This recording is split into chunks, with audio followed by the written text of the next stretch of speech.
कालावधीमध्ये त्यांच्या हक्काची घरं मिळाली पाहिजे, ही तुमची जबाबदारी आहे। त्यातल्या ज्या काही अडचणी आहेत त्या अडचणी आपण निश्चितपणे या ठिकाणी दूर करू, हा विश्वास मी तुम्हाला देतो।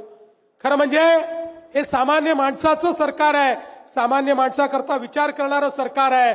त्यामुळे आपण निश्चितपणे तुम्हाला अपेक्षित जे निर्णय आहेत, मग सिडकोच्या घराची किंमत कमी झाली पाहिजे, ही जी तुमची मागणी आहे त्याही संदर्भात पुढच्या 15 दिवसामध्ये त्याची बैठक मी लावणार आणि त्याही संदर्भात आमच्या शिंदे साहेबांना देखील मी बोलवीन आणि आम्ही मिळून एक चांगला निर्णय हा त्या संदर्भात घेण्याचा प्रयत्न करू, हा विश्वास तुम्हाला देतो।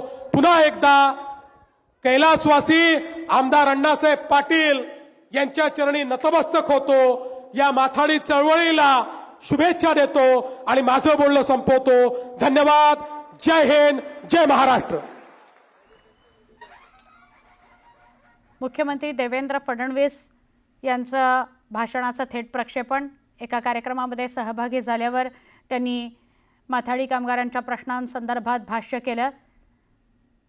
सामान्य माणसांचा विचार करणारं आमचं सरकार आहे। आत्ता जी परिस्थिती निर्माण झालेली आहे त्या परिस्थितीला शेतकऱ्यांना त्यांच्या पाठीशी उभं राहण्याचं काम आम्ही करू, असं ते म्हणाले।